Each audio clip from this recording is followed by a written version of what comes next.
Fadal Ustaz.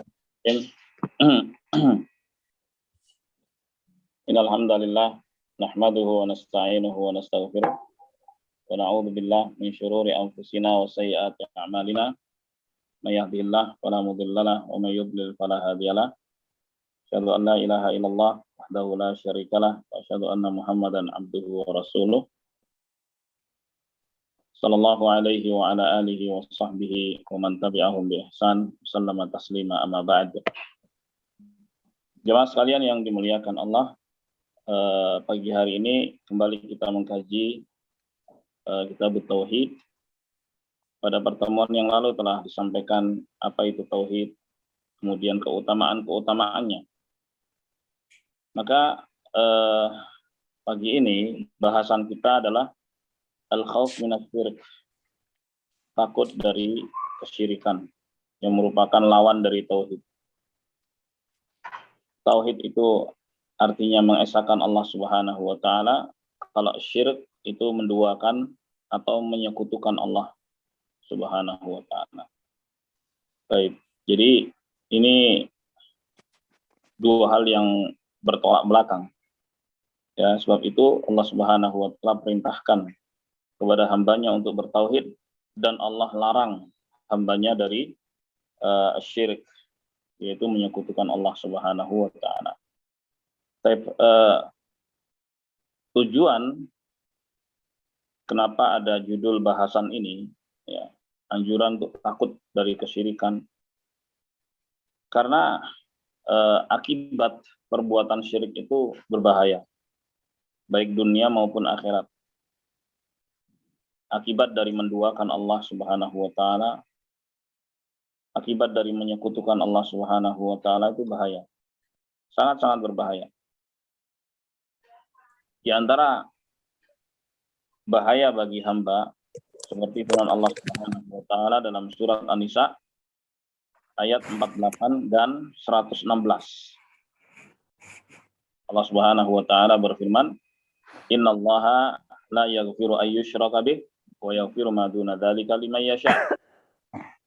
Sesungguhnya Allah Subhanahu wa taala tidak mengampuni dosa syirik, dan Allah mengampuni dosa selain syirik bagi siapa saja yang dikehendakinya.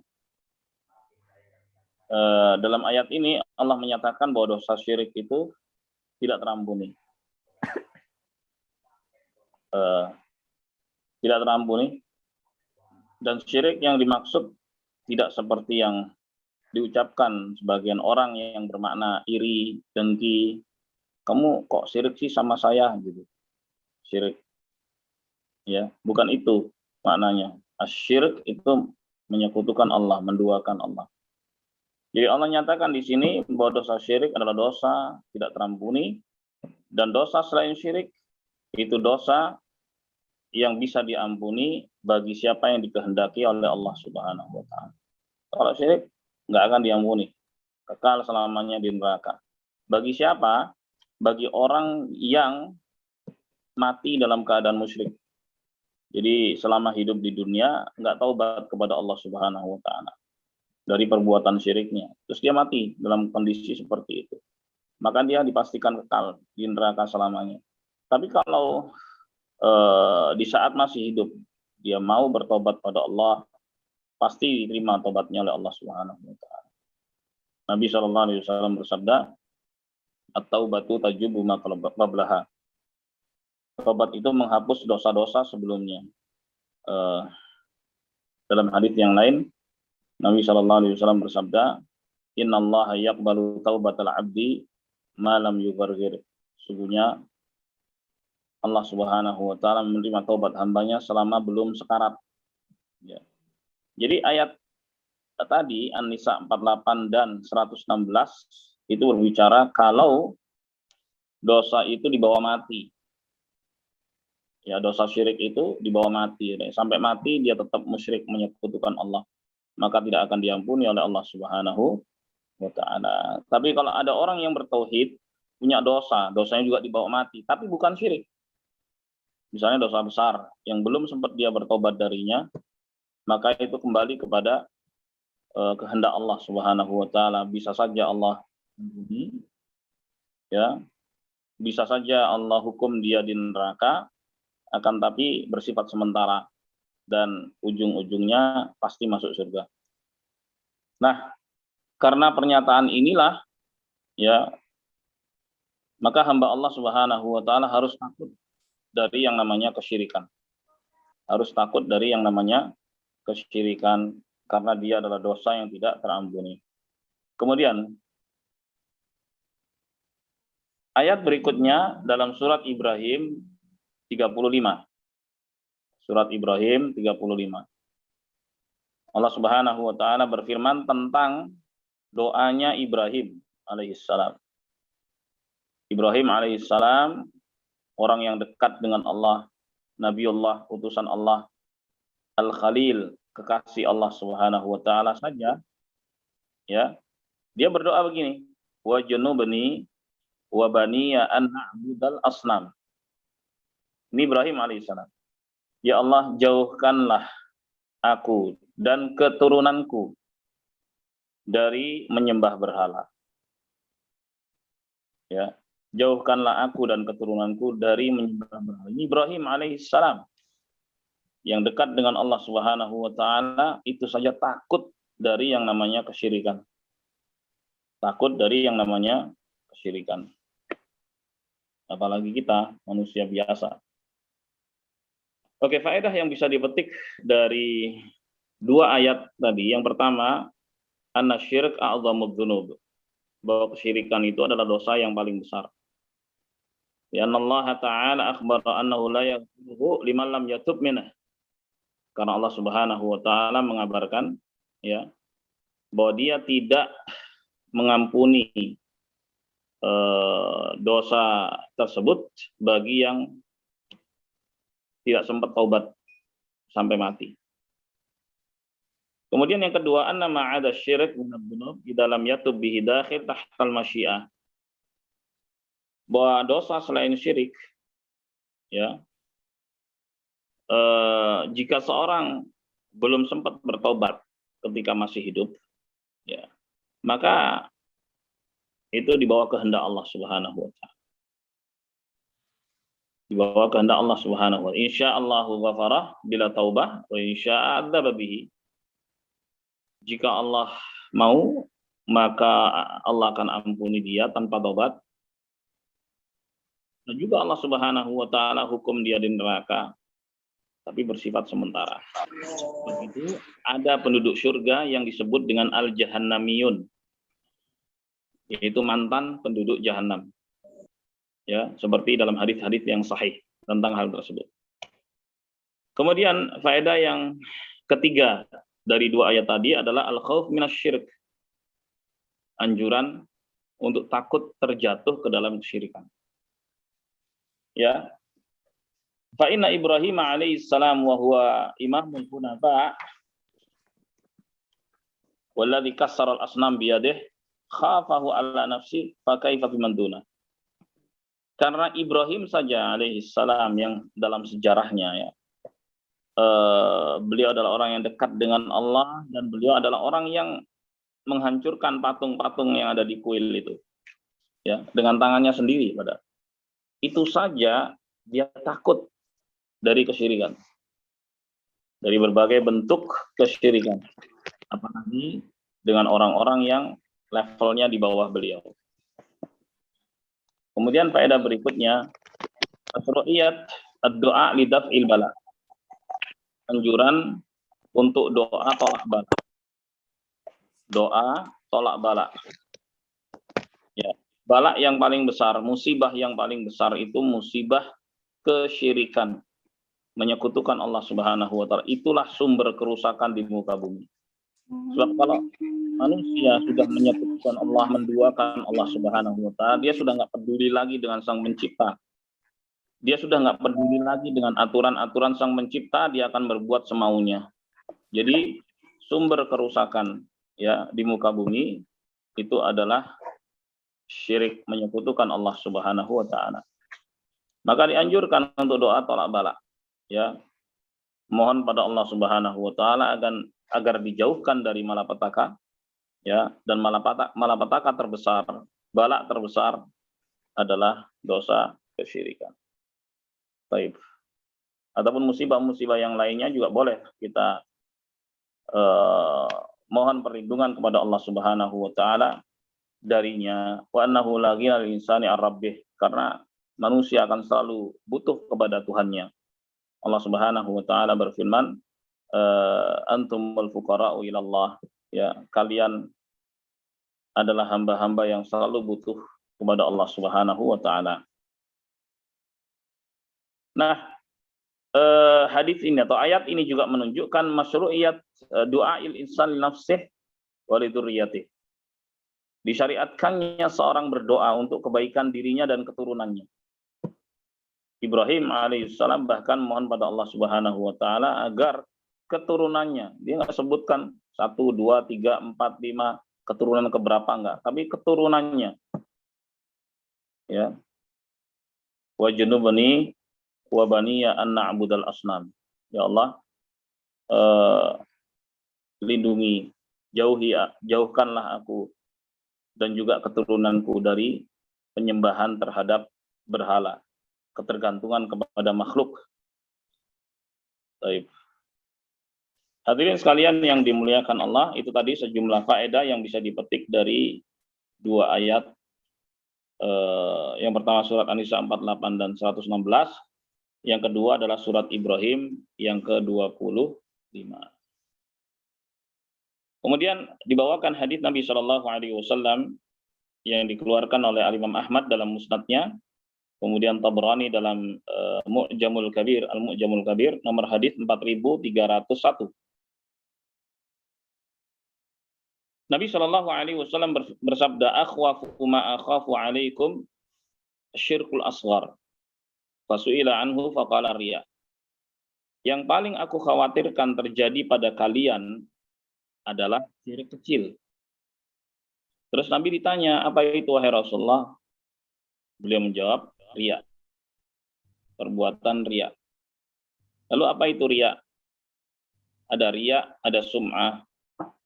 Kalau riya itu kan seorang beramal supaya dilihat orang lain, ya, dan mendapatkan pujian. Itu namanya riya. Ada istilah lagi sum'ah, seorang beramal untuk didengar oleh orang lain supaya dapat pujian. Jadi antara riya dengan sum'ah itu yang membedakan hanyalah medianya saja.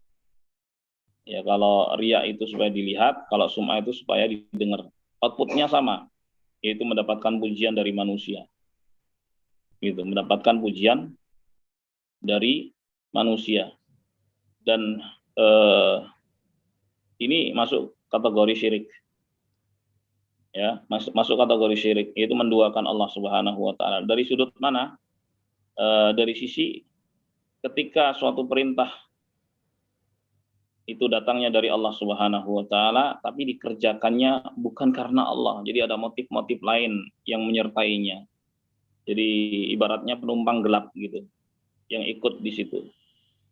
Mestinya seorang kan jalani ibadah itu karena yang perintahkan dia adalah Allah Subhanahu wa taala untuk beribadah tersebut.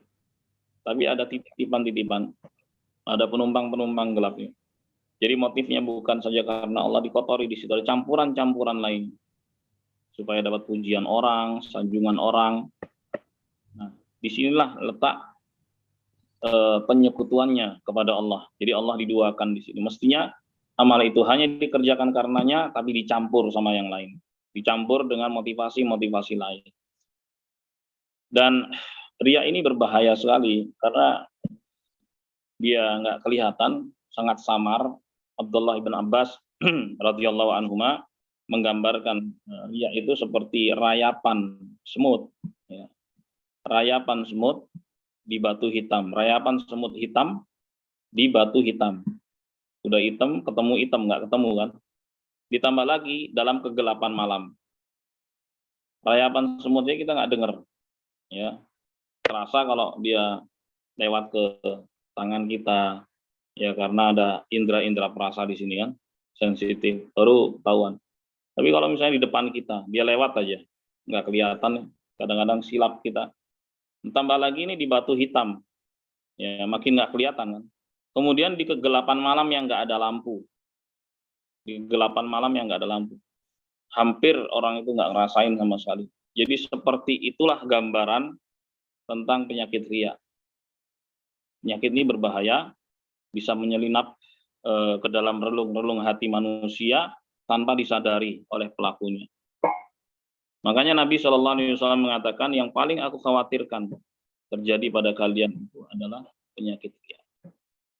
Dan penyakit riya itu disebut oleh Nabi tadi dalam hadis adalah syirkul akbar, syirik kecil.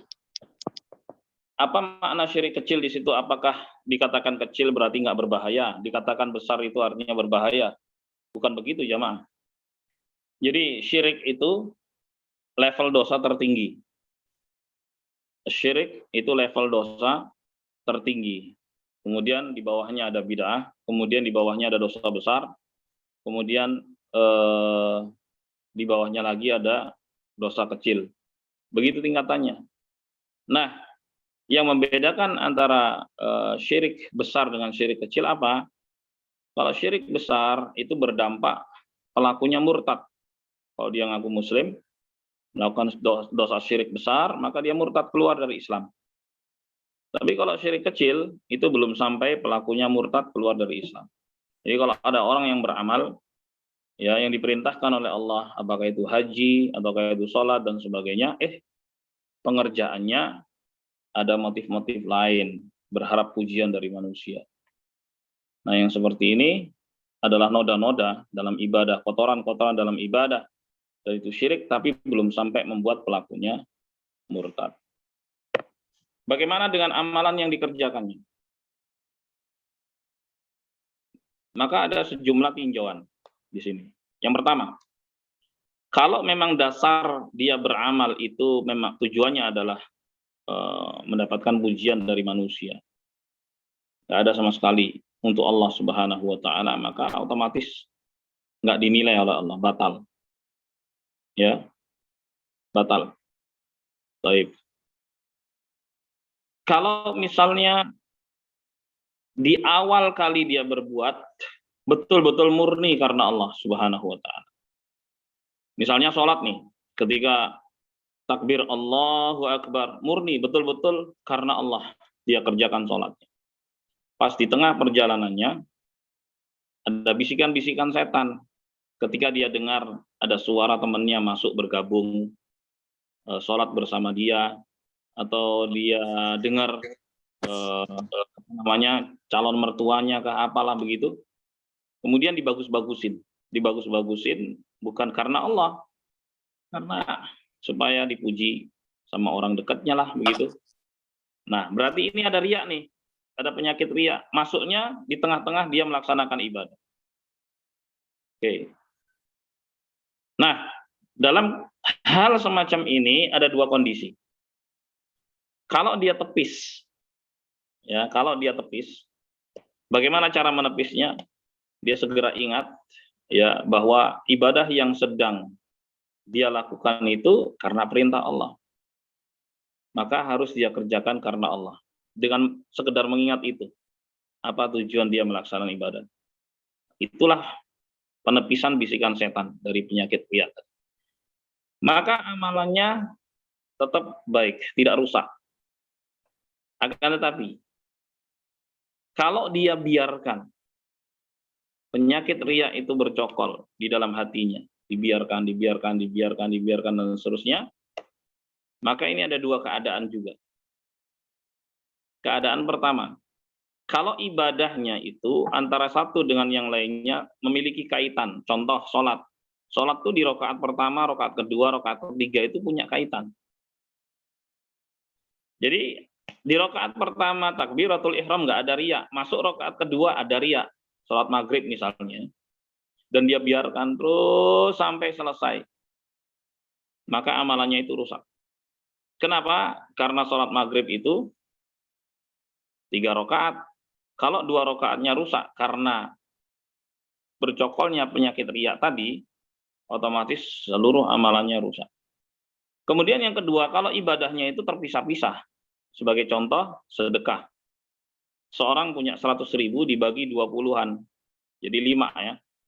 20-an 5, 20 ribuan 5. Dia bagikan kepada si A, si B, si C. Nah, kemudian pas ada si D dan E, temannya datang nih. Wah, pas temannya datang kebetulan nih, ada tuh penyakit riya di dalam hati itu. Muncul ya penyakit riya, naudzubillah min dzalik. Nah, dan dia biarkan, nggak dia tepis. Ketika sedekah untuk si D dan E, dibiarkan penyakit riya itu bercokol di dalam hati. Oke? Nah, bagaimana sedekahnya itu? Maka yang A, B, C, sedekah kepada A, B, C itu diterima. Adapun untuk D dan E karena dicampuri dengan penyakit riya itu yang tidak diterima. Ini kalau jenis ibadahnya tidak memiliki kaitan antara yang satu dengan yang lain. Tapi kalau sholat dari takbiratul ihram sampai salam itu punya keterkaitan. Jadi kalau dibiarkan satu rakaat aja bersama riya sampai habis, maka sholatnya bisa rusak. Allahul musta'an. Tapi bagi orang lain melihatnya nggak kelihatan, nggak bakalan bisa ngelihat bahwa orang itu berbuat riya atau tidak. Ya, ini kembalinya kepada pelakunya aja. Orang lain selama amalan dan aktivitasnya itu benar sesuai dengan tuntunan Nabi, ya dihukumi benar. Oleh sebab itu syarat dia diterimanya amalan ada dua. Yang pertama adalah al-ikhlas, murni dikerjakan karena Allah. Yang kedua adalah al-mutaba'ah, bahwa amalan yang dikerjakan sesuai dengan petunjuk Nabi SAW. Jadi kalau hilang salah satu dari dua syarat ini, maka amalannya akan rusak. Karena itulah bab ini, ya pembahasan ini dibuat ya supaya ada kewaspadaan, jangan sampai seorang terjatuh ke dalam kesyirikan. Allahul musta'an. Faedah yang bisa dipetik dari hadis ini, dan saya umumkan pada jamaah sekalian, kalau ada pertanyaan-pertanyaan silakan ditulis ya di chat box, nanti saya jawab insya Allah. Nah, faedah yang pertama yang bisa dipetik, syiddatul khauf minal wuqu' minasyirkil asghar. Anjuran untuk sangat takut terjatuh ke dalam syirik kecil. Ya. Kenapa? Alasan pertama, anna Rasul sallallahu alaihi wasallam takhawwafa min wuqu'ihi takhawufan syadida. Karena Nabi sallallahu alaihi wasallam sangat-sangat mengkhawatirkan umatnya terjatuh ke dalam perbuatan tersebut. Yang kedua, annahu sallallahu alaihi wasallam takhawwafa min wuqu'ihi salihin al-kamilina. Faman dunahum min babi aula. Bahwa Nabi sallallahu alaihi wasallam mengkhawatirkan kesyirikan tersebut terjadi pada orang-orang yang saleh. Kalau orang-orang yang saleh saja tidak dijamin ya selamat dari kesyirikan, apalagi orang-orang yang levelnya di bawah. Allah musta'an. Kemudian yang kedua, faedah yang kedua, syiddatu syafaqatihi sallallahu alaihi wasallam ala ummatihi. Hadis ini menunjukkan betapa sayangnya Nabi Muhammad sallallahu alaihi wasallam kepada umatnya, wa hirsi ala hidayatihim wa nusihi lahum, dan semangat beliau untuk memberikan petunjuk dan arahan kepada mereka. Sebab itu Nabi sallallahu alaihi wasallam mengabarkan bahwa awas loh, ini dosa besar ini. Jangan sampai kalian terjatuh di dalamnya. Waspada, waspada, warning, warning. Kasih peringatan. Jangan sampai terjatuh ke situ. Kemudian yang ketiga, anasyirik yang qasimu ila akbar wa asghar. Berdasarkan hadis ini pula, bahwa kesyirikan itu terbagi menjadi dua, besar dan kecil. Fal akbar huwa ayyusawwiya ghairallahi billah. Syirik besar itu menyamakan antara Allah dengan selainnya. Syirik besarnya. Ya. Fima huwa min khasaisillah. Dari hal-hal yang merupakan kekhususan bagi Allah Subhanahu wa taala, disamakan. Sementara yang asghar huwa ma'ata fin nusus annahu syirkun wa lam yasil ila hadil akbar. Syirik kecil adalah yang diterangkan di dalam nas dan belum sampai kepada batasan syirik besar. Baik. Perbedaannya, anal akbar ya, yahbitu jami'al amal. Syirik besar itu bisa menggugurkan seluruh amalan sebelumnya. Sebagaimana firman Allah Subhanahu wa taala, la in asyrakta la yahbatanna 'amaluk. Apabila engkau berbuat syirik wahai Muhammad sallallahu alaihi wasallam, maka seluruh amalanmu hangus. Ini ancaman Allah kepada Rasulnya Shallallahu Alaihi Wasallam, dan ini juga berlaku kepada seluruh umat. Bahayanya syirik. Ya, seluruh amalan bisa hangus. Ini dampaknya kalau syirik besar. Wal asghar yahbitul amal alladzi qaranah. Kalau syirik kecil itu menghanguskan amalan yang disertai dengan kesyirikan. Seperti yang saya contohkan tadi. Bukan semuanya, tapi amalan yang dinodai dengan syirik kecil itulah amalan yang hangus, bukan seluruh amalan. Kemudian yang kedua, annal akbar, ini perbedaan yang kedua, annal akbar yukhallidu sahibahu finnar. Bahwa syirik besar itu membuat pelakunya kekal di neraka. Naudzubillah min dzalik. Wal asghar la yujibul khulud finnar. Sebaliknya syirik kecil tidak sampai membuat pelakunya kekal di neraka. Dan perbedaan yang ketiga, annal akbar yangqul anil millah. Bahwa syirik besar itu bisa membuat seorang murtad, keluar dari Islam. Wal asghar la yangqul anil millah. Adapun syirik kecil tidak sampai membuat pelakunya murtad, keluar dari al-Islam. Hadirin sekalian jamaah yang dimuliakan Allah. Jadi ini bentuknya adalah kewaspadaan, ya. Warning atau peringatan dari Nabi Shallallahu Alaihi Wasallam, jangan sampai umatnya itu terjatuh ke dalam kesyirikan. Datang berikutnya dari Abdullah bin Mas'ud radhiyallahu an. Hadis yang diriwayatkan Al-Bukhari, nomor hadis 4497. Dan diriwayatkan oleh Muslim nomor hadis 92. Anna Rasulullah sallallahu alaihi wasallam qala, bahwa Rasulullah sallallahu alaihi wasallam bersabda, man mata wa huwa yad'u lillahi niddan dakhalan nar. Siapa yang mati dalam keadaan syirik, ya, dia menganggap ada tandingan bagi Allah Subhanahu wa taala. Dia mati dalam keadaan seperti ini, maka pasti masuk neraka. Maka pasti masuk neraka. Dalam riwayat yang lain, man mata yusyriku billahi syai'an dakhalan nar. Siapa yang mati dalam keadaan musyrik, menyekutukan Allah Subhanahu wa taala, dia pasti masuk neraka. Baik. Wa qultu ana, kemudian Abdullah bin Mas'ud mengatakan dalam riwayat Muslim, wa man mata la yusyriku billahi syai'an dakhalal jannah. Sebaliknya, barang siapa yang mati dalam keadaan tidak menyekutukan Allah dengan apapun, pasti masuk surga. Gitu. Hadirin sekalian jamaah yang dimuliakan Allah. Faedah yang bisa dipetik dari hadis pendek ini, yang pertama adalah at-takhwif minasyirk wal hathu 'ala taubah minhu qabla al-maut. Anjuran untuk takut dari kesyirikan serta anjuran untuk bertaubat bagi yang sudah terjatuh ke dalam kesyirikan sebelum dia mati. Segera taubat. Mohon ampun pada Allah Subhanahu wa taala, pasti diampuni. Kemudian faedah yang kedua, anna kull man da'a ma'allahi nabiyyan aw waliyan aw hayyan aw maitan aw hajaran aw syajaran faqad ja'ala lillah.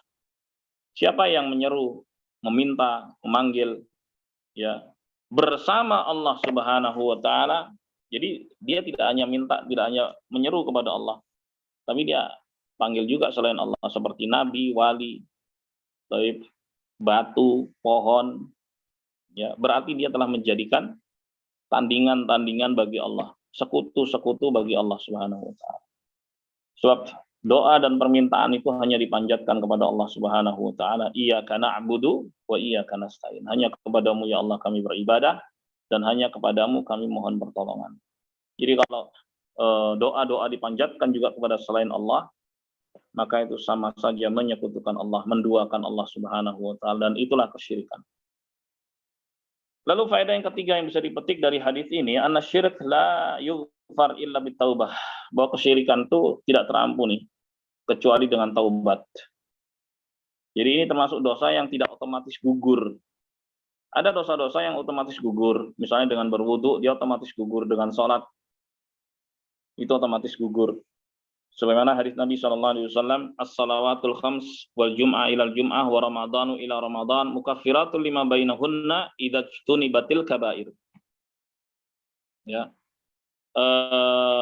Antara sholat 5 waktu, antara Jumat ke Jumat berikutnya, antara Ramadan dengan Ramadan berikutnya, terdapat penggugur-penggugur dosa secara otomatis bagi orang-orang yang menghindari dosa besar.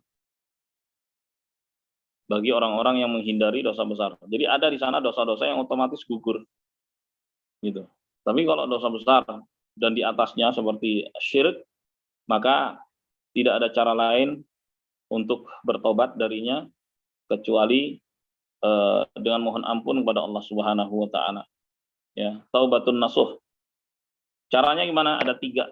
Yang pertama berhenti, yang kedua menyesal, yang ketiga tidak akan mengulangi. Simpel ya.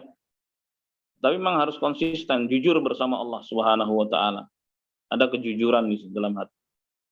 Ya, berhenti dari dosa itu, kemudian menyesal, dan yang ketiga adalah tidak akan mengulanginya. Baik. Kita baca hadis berikutnya. Hadis diriwayatkan oleh Imam Muslim dari Jabir radhiyallahu an. Nomor hadis 93. Dan juga diriwayatkan oleh Imam Ahmad dalam musnadnya jilid ketiga halaman 345. Bahwa Rasulullah Shallallahu alaihi wasallam bersabda, "Man laqiyallaha wa huwa la yusyriku bihi syai'an dakhalal jannah. Wa man laqiyahu yusyriku bihi syai'an dakhalan nar." Barang siapa yang berjumpa dengan Allah. Berjumpa dengan Allah itu artinya meninggal dunia. Karena orang yang meninggal dunia itu pasti berjumpa dengan Allah Subhanahu wa taala. Pasti menghadap Allah, ya. Baik. Allah Subhanahu wa taala berfirman, "Ya ayyuhal insan, innaka kadihun ila rabbika kadhan famulaqih." Wahai manusia, sungguhnya kalian pasti akan menuju Allah Subhanahu wa taala dan pasti kalian akan berjumpa. Pasti berjumpa. Berjumpa untuk menghadap Allah, untuk kemudian diadili. Ya, diadili oleh Allah Subhanahu wa taala. Nah, di sini Nabi Shallallahu alaihi wasallam mengatakan siapa yang berjumpa dengan Allah Subhanahu wa taala dalam keadaan tidak menyekutukannya dengan apapun, pasti masuk surga. Pasti masuk surga. Ya. Baik, bisa masuknya langsung, bisa mampir dulu, tapi pasti masuk surga. Tergantung dari amalannya masing-masing ya. Wa man laqiyahu yusyriku bihi syai'an dakhalan nar. Tapi barang siapa yang mati berjumpa dengan Allah dalam keadaan menyekutukannya dengan apapun, maka pasti masuk neraka. Maka pasti masuk neraka. Ini menunjukkan bahayanya kesyirikan. Faedah yang bisa dipetik dari hadis ini, wujubul khauf minasyirik. Ya. Wajibnya takut dari yang namanya kesyirikan. Li'annan najata minan nar masyrutatun bis salamah minasyirik. Karena keselamatan dari neraka itu menjadi disyaratkan padanya selamat dari kesyirikan. Jadi untuk selamat dari neraka harus selamat dari kesyirikan. Baik. Kemudian yang kedua, annahu laisa al-ibra bi kathratil amal. Bukan menjadi standar dan ukuran kebaikan dengan banyaknya amal. Wa innamal ibra bis salamah minasyirik. Karena sungguhnya yang jadikan ukuran dan standar adalah keselamatan seorang dari kesyirikan. Gitu. Kalau banyak amal tapi disertai syirik, angus amalannya. Bahaya syirik. Makanya kita harus takut dari kesyirikan. Kemudian yang ketiga, bayan makna la ilaha illallah wa annahu tarkus syirik wa ifradullah bil ibadah. Hadis ini juga menjelaskan makna la ilaha illallah yang artinya tidak ada Tuhan yang benar kecuali Allah. Ya. Jadi kandungannya apa? Ya, sekutu-sekutu bagi Allah itu nggak ada. Allah nggak butuh pembantu, Allah nggak butuh penolong, Allah nggak butuh sekutu sama sekali. Nggak ada Tuhan yang benar kecuali Allah saja, satu-satunya Tuhan yang berhak untuk disembah. Ya. Kemudian faedah berikutnya, qurbul jannah wan nar minal abad. Hadis ini juga menunjukkan dekatnya surga dan neraka dari seseorang. Surga itu dekat dengan seorang, neraka juga dekat dengan seseorang. Kok bisa dikatakan dekat? Iya, karena kan ajal kita masing-masing tidak diketahui. Kapan datang kita nggak tahu, itu rahasia Allah Subhanahu wa Ta'ala. Tapi ketika datang, ya udah, bagaimana ujung kehidupannya? Sebab itu Nabi SAW bersabda, innamal a'mal bil khawatim. Sungguhnya amalan itu dilihat dari ujungnya. Ya, kalau ujung kehidupannya itu husnul khatimah, itu tanda baik, alamat surga. Tapi kalau su'ul khatimah, na'udzubillah min dzalik, itu tanda buruk. Ya, alamat neraka. Nasallallahu alaihi. Jadi sebagaimana juga dalam hadis yang lain, an-naru aqrabu ila ahadikum min syiraki na'lihi wal jannatu kadzalik. Neraka itu lebih dekat kepada kalian daripada sendal yang kalian pakai. Kita dengan sendal kita kan dekat ya, sendal di bawah di kaki, tapi neraka itu lebih dekat. Wal jannatu kadzalik, demikian pula surga. Jadi surga dan neraka lebih dekat kepada seorang daripada posisi orang itu dengan sendalnya. Luar biasa. Ya. Karena begitu mati udah selesai. Nggak bisa ada revisi perbaikan, nggak ada lagi. Sementara kita nggak tahu kapan mati datang, kapan ajal datang. Itulah menunjukkan kedekatan surga dan neraka dari manusia. Sebab itu mesti waspada, ya, jangan sampai pas berbuat buruk kemudian mati kan. Itu kan su'ul khatimah. Na'udzubillah min dzalik. Kemudian faedah yang terakhir, dan ini menjadi poin terakhir pada bab ini, fadilatu man salima minasyirik, keutamaan orang yang selamat dari kesyirikan. Ya, karena dia pasti masuk surga. Jemaah sekalian yang dimuliakan Allah, ayat-ayat dan hadis-hadis Nabi SAW tadi menunjukkan anjuran kepada kita untuk takut dari yang namanya kesyirikan. Walhamdulillahirabbil alamin. Nah, sekarang kita jawab pertanyaan. Silakan yang mau bertanya bisa langsung dan bisa tertulis. Silakan jemaah. Baik Ustaz, Anda bacakan ya.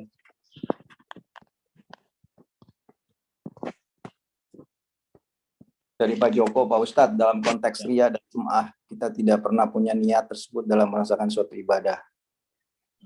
Atau dalam kurung niat ikhlas menjalankannya. Misalnya sholat jamaah di masjid, tapi orang lain yang ngomongin kita, misalnya memberikan kita soalim. Secara pada dasarnya manusia suka gibah kan. Mohon pencerahannya sunnah Rasulullah untuk menghadapi sikap orang lain, membicarakan orang lain gibah. Syukron. Ya. Baik, berarti ini lebih kepada cara menghadapi orang lain yang suka gibah dan gosip gitu ya. Baik. Ya disabari memang, karena itu kan gibah perbuatan menyakitkan gitu.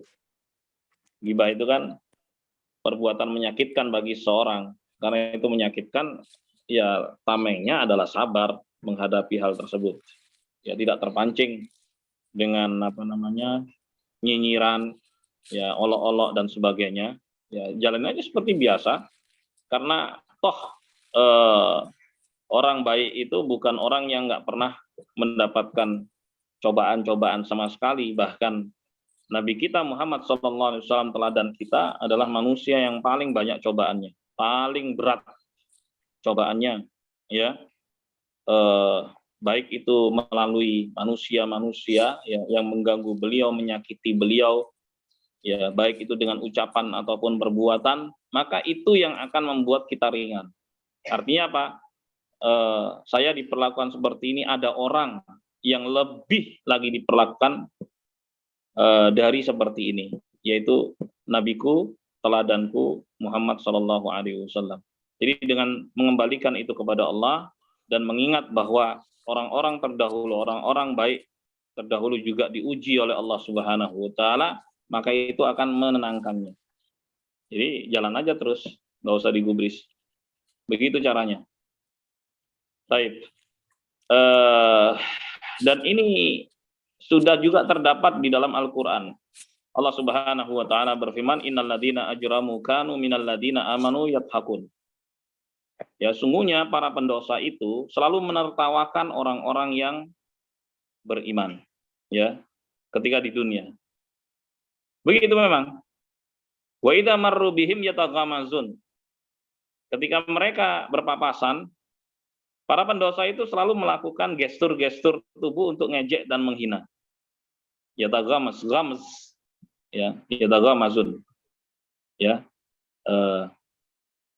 Taib. Wa idza ra'awhum qalu inna haula'i ladhalun. Gitu. Kalau mereka melihat orang-orang beriman, mereka olok-olok. Itu sesat tuh jalannya, itu sok suci itu sok macam-macam lah tuduhan. Kemudian Allah Subhanahu wa taala katakan di penghujungnya setelah Allah sebutkan perbuatan-perbuatan para pendosa. Fal yaumal ladzina amanu minal kuffari yadhakun. Pada hari ini, yaitu di akhirat. Ya. Maka kebalikannya. Orang-orang yang beriman akan menertawakan orang-orang atau para pendosa tersebut. Alal araiki yanzurun, dan orang-orang yang beriman itu berada di atas dipan-dipan dengan santainya, dengan nikmatnya, yang turun melihat mereka diadab dan disiksa oleh Allah. Hal tuwibal kufaru ma kanu yaf'alun. Apakah betul-betul sudah dibalaskan kepada orang-orang kafir itu atas dosa-dosa yang dahulu mereka kerjakan? Maka jawabannya iya, pasti. Jadi kalau ada orang yang nyinyir atau orang yang mencela, dikatakan sok suci, sok baik, sok alim, macam-macam ya udah sabar aja, diemin aja, terus aja jalan. Begitu. Demikian jawabannya. Baik Ustaz, Khair. Berikutnya dari Pak Galunggung. Assalamualaikum warahmatullahi wabarakatuh. Tadi disebutkan bahwa dosa syirik itu dosa yang tidak terampuni. Ya. Bahkan seluruh amalannya akan hangus dan pelakunya kekal di neraka. Bagaimana dengan paman Nabi Muhammad yang sampai akhir hayatnya tetap tidak mau mengikuti Rasulullah? Artinya ia termasuk orang yang syirik. Sedangkan kita harus meyakini bahwa di akhirat itu istilahnya nggak ada KKN. Nggak ada KKN. Terima kasih. Iya, paman yang mana ini? Karena paman Nabi itu banyak. Ada Abu Lahab, ada Hamzah, ada Abu Talib, gitu kan? Baik, kalau paman Nabi seperti Abu Lahab, itu paman Nabi, paman kandung, ya kan? Ya, pasti masuk neraka, bukan karena satu nasab, satu keluarga, ya, hanya sekedar itu, kemudian dapat jaminan, enggak. Terus ada lagi paman Nabi Hamzah bin Abdul Muttalib, yang terbunuh di perang Uhud. Itu pasti masuk surga. Ya, mati syahid, beriman pada Rasulullah SAW. Ya. Ada lagi paman Abu Talib. Ya, Abu Talib ini sudah bersama Muhammad kecil waktu itu, Sallallahu Alaihi Wasallam, ketika berumur 8 sampai menikah umur 25, sampai akhirnya umur 40 diangkat menjadi nabi dan rasul. Terus plus 10 tahun kira-kira. Jadi kebersamaan yang panjang. Bahkan ketika Nabi Muhammad SAW mengatakan beliau utusan Allah, dibuktikan dengan mukjizat-mukjizat dari Allah Subhanahu wa taala, pamannya itu membela beliau. Pasang badan. Tapi di ujung hidupnya, ya, itu nggak pernah berikrar la ilaha illallah Muhammadur Rasulullah. Gitu. Sampai mati. Ya, dan sebelumnya Nabi mengajak pamannya Abu Talib ini ketika sakaratul maut, ya am qul la ilaha illallah kalimatan uhajju bihalaka indallah. Wahai paman, ucapkan la ilaha illallah yang dengannya aku bela engkau di sisi Allah. Ada Abu Jahal di situ. Abu Jahal memang masih orang dekat lah, Quraisy kan. Ada Abdullah bin Abi Umayyah di situ. Abu Jahal bilang gini, atarghabu an dini Abdul Muttalib, apakah kamu benci dengan agama bapakmu Abdul Muttalib? Berarti ajaran Nabi dengan ajaran kakeknya beda. Iya beda. Ajaran Nabi itu tauhid, mengesahkan Allah Subhanahu wa taala. Ajaran kakeknya enggak. Terus diulangi lagi ya Rasulullah. Ya. Nanti kita juga akan bahas nih dalam bab tertentu di tengah-tengah insyaallah hadis ini. Ya am qul la ilaha illallah kalimatan uhajju biha laka indallah. Wahai paman, ucapkan la ilaha illallah, sebuah kalimat yang aku akan bela engkau di sisi Allah. Timbali lagi sama Abu Jahal, atarghabu an dini Abdul Muttalib, berarti kamu benci ya sama agama bapakmu. Nah, gitu. Terus begitu timbal-timbalan. Terus mati. Jadi matinya itu nggak mengucapkan la ilaha illallah. Ini menunjukkan bahwa iman ya itu keyakinan dalam hati diucapkan dengan lisan dan dibuktikan dengan perbuatan. Nggak bisa hilang salah satu. Walaupun dia tahu ya kebenaran, tapi tidak dia ikrarkan, maka belum disebut beriman.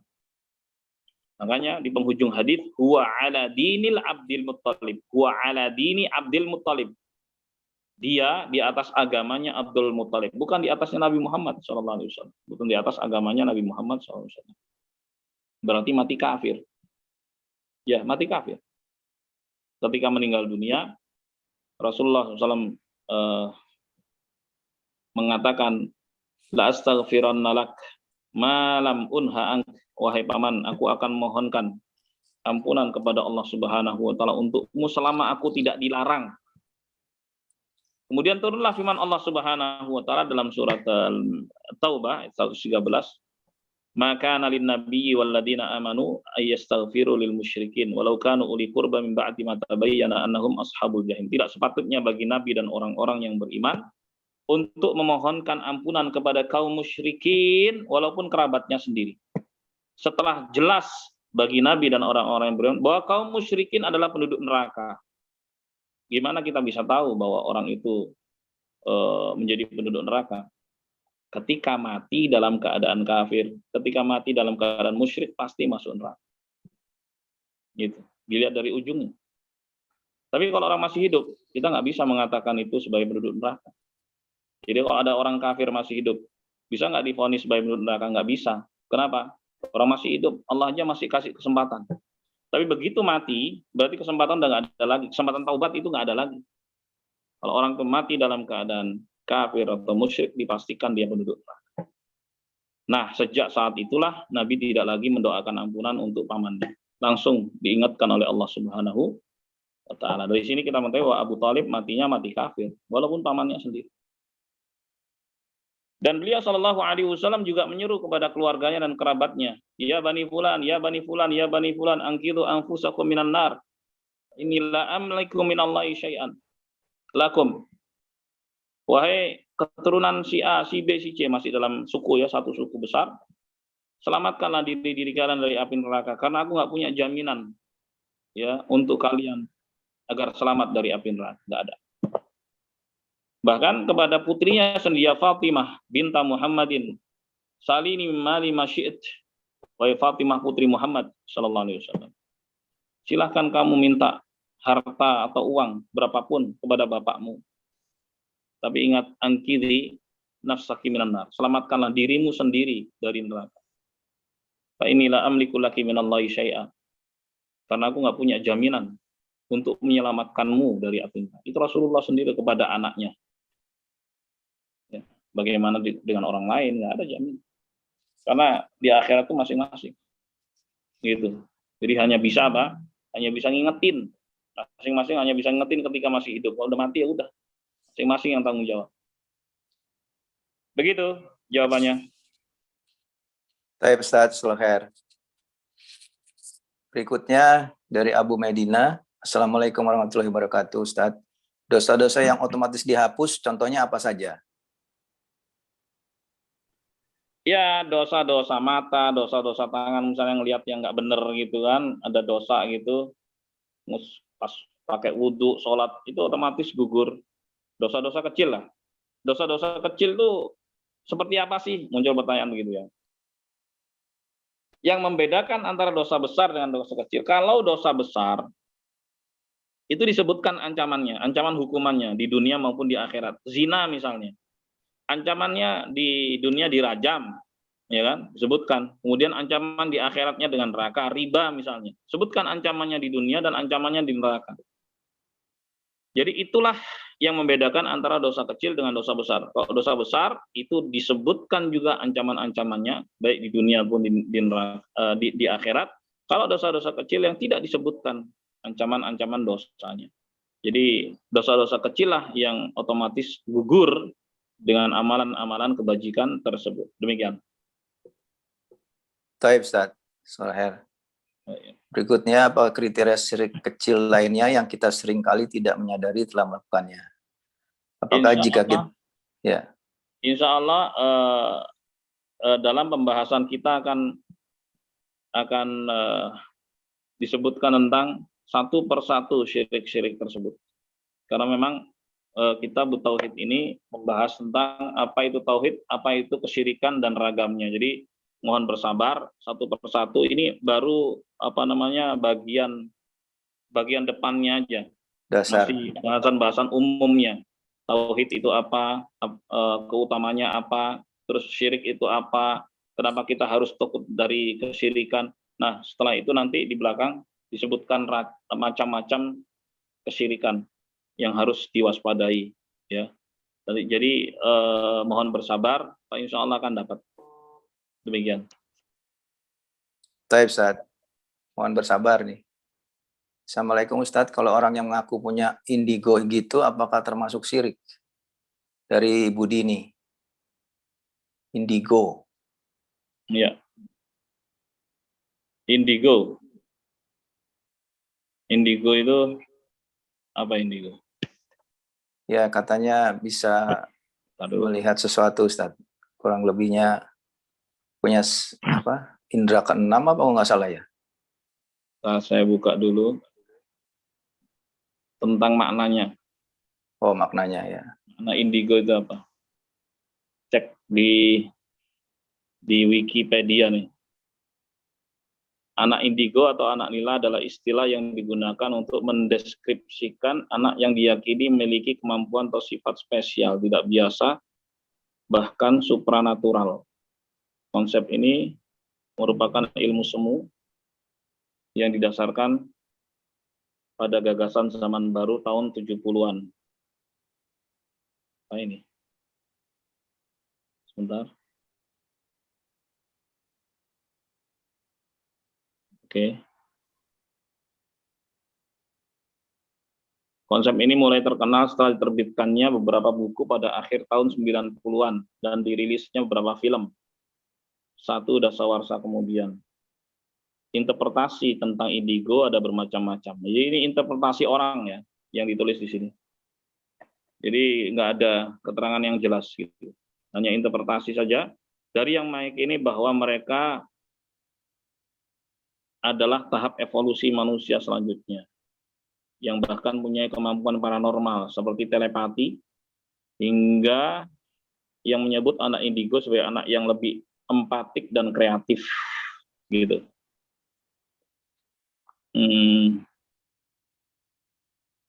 Oke. Barangkali karena ini sumbernya adalah interpretasi ya, istilah itu ya, istilah tersebut, istilah indigo tersebut. Barangkali saya akan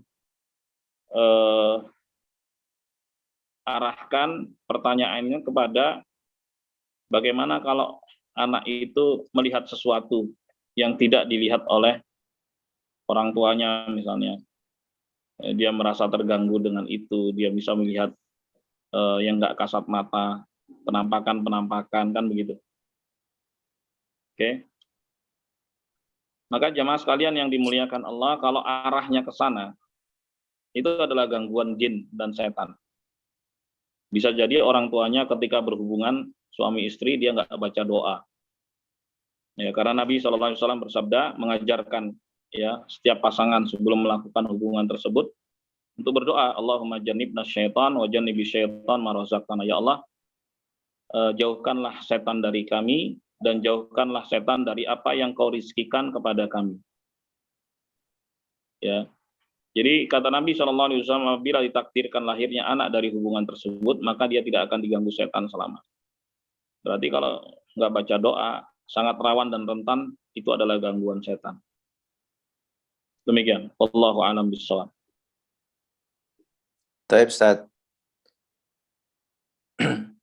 Pertanyaan berikutnya ya tadi Pak Galunggung ya tadi disampaikan ya mengenai yang dijelaskan maksudnya Abu Thalib tadi sudah dijelaskan. Berikutnya dari Madam Koita. Assalamualaikum Pak Ustadz.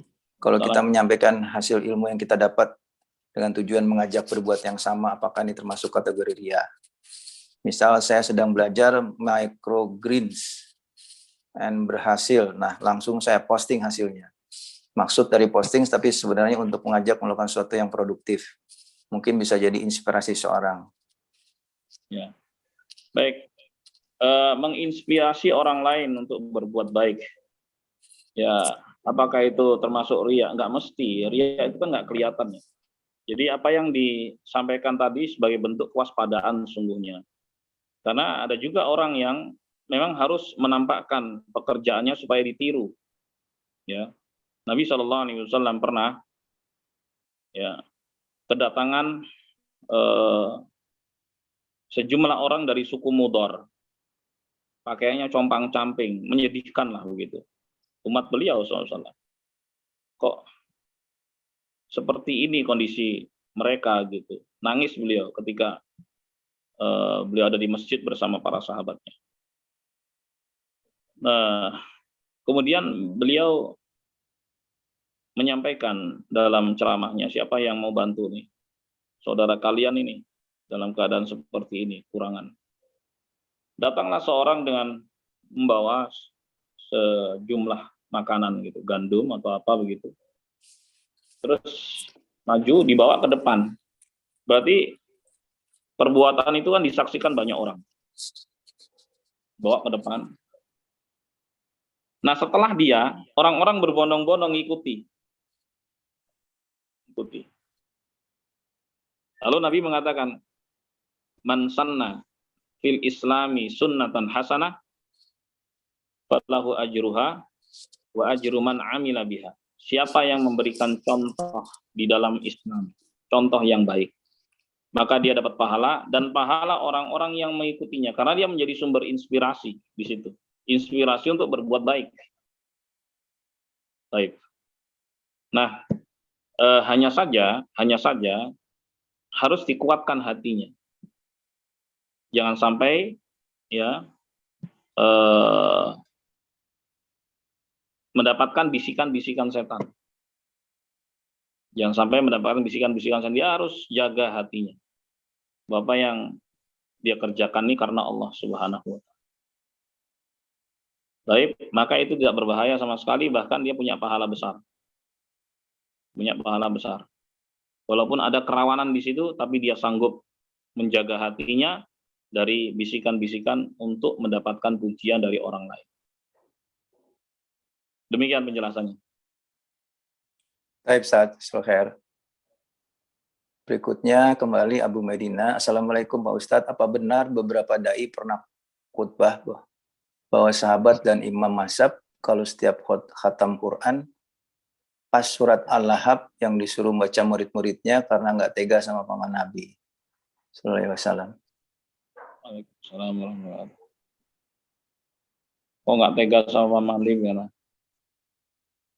ya Allah Subhanahu wa taala punya hak untuk memutuskan siapa di surga, siapa di neraka, dan Abu Lahab ini bukan orang yang nggak kenal dengan Muhammad SAW.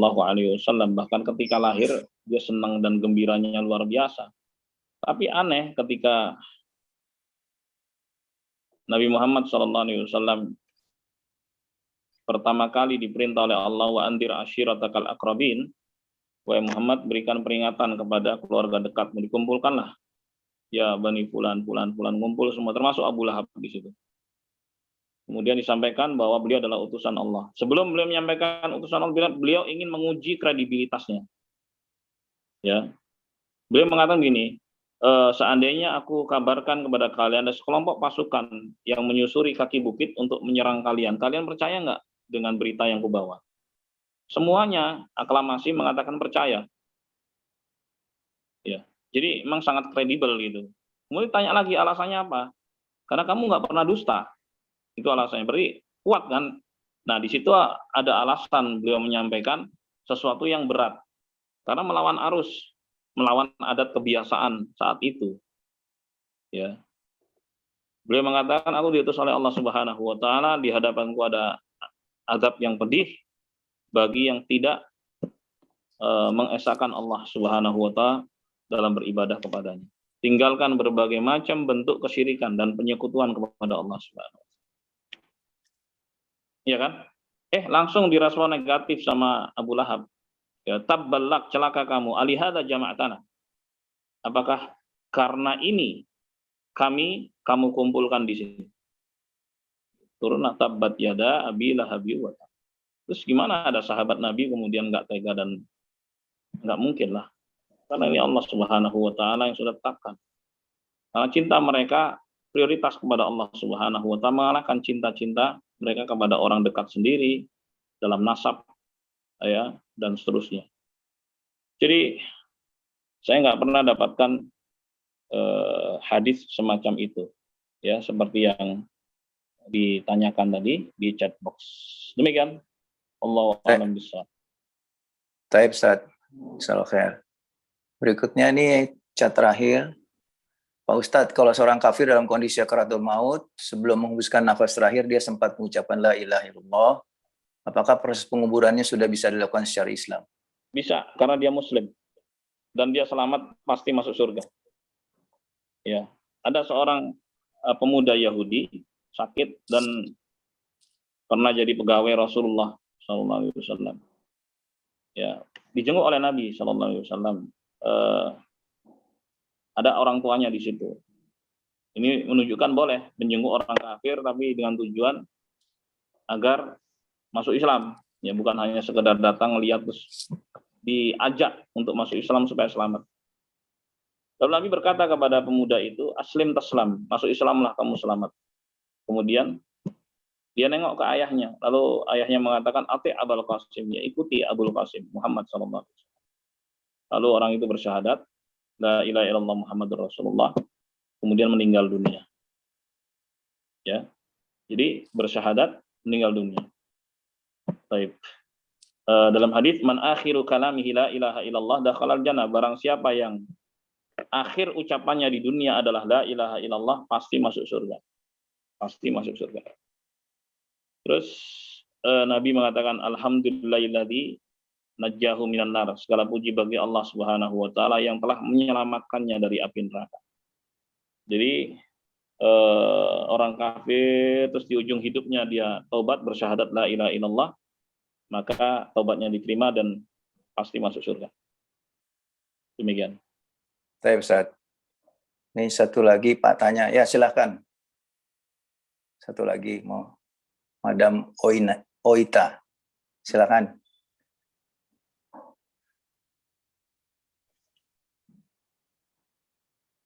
Bagaimana kalau yang leading langsung ya? Leading maksudnya apa ini? Langsung aja ya Pak. Pak. Ya. Oh, langsung ya, silakan. Mau tanya, kalau yang pada saat sakaratul maut yang leading untuk mengucapkan la ilaha illallah itu bukan, ini yang sakaratul maut nih laki-laki, tapi pada saat itu yang leading itu adalah perempuan, itu apakah sah atau enggak Pak pas saat dia mau meninggal? Yang mimpin dia. Iya. Yang mimpin ya. Iya, sah lah. Siapapun yang mentalkin, yang membimbing itu sah. Misalnya perempuan itu adalah saudaranya, kan ada juga saudara yang muslim ada dalam satu komunitas keluarga gitu kan, kemudian dia dibimbing sama saudaranya perempuan gitu, kemudian berhasil menuntun dia mengucapkan la ilaha illallah, ya bisa, sah, tetap sah. Yang penting itu adalah dia berhasil mengucapkannya, itu poinnya, siapapun yang nuntun. Oh, baik Pak Ustadz. Jazakumullah Pak Ustadz. Ya. Baik, Ustaz. Tapi bagaimana Ustadz Afwan, pada saat kan ada yang akhir daripada hidupnya dia dalam keadaan tidak sadar atau diam, atau mungkin dia koma. Nah, sementara kita tahu bahwa kita harus menyampaikan atau mentalkinnya. Bagaimana tahunya kita bahwa dia sudah mengucapkan itu karena tidak sadar, Ustaz? Afwan. Kalau dia koma atau tidak sadar, maka terakhirnya sebelum koma. Karena ada orang yang setelah itu koma sekian lama lalu meninggal dunia. Jadi terakhir dia sadar, itulah akhir hidupnya. Oleh sebab itu ketika seorang masih bisa on, kemudian off lagi, pas on itu dituntun. Tuntun ya. Ya, tuntun dengan lembut, pelan-pelan, la ilaha illallah. Terus setelah itu koma lagi, ya udah itu yang terakhir sampai mati. Baik, Ustaz. Ya, ini ditanyakan pas sekali dengan Ibu Sri Murni, bagaimana kalau wafat saat tidur? Ya tergantung dari apa yang dilakukan sebelum tidur. Sebelum tidur ya? Ya, sebelum tidur. Sebab itu Nabi SAW menganjurkan di antara doa sebelum tidur adalah membaca Sayyidul Istighfar. Allahumma anta rabbi la ilaha illa anta khalaqtani wa ana abduka wa ana ala ahdika wa adika mastata'at abu'u laka bi ni'matika alayya wa abu'u bi dhanbi faghfirli fa innahu la yaghfiru dhunuba illa anta.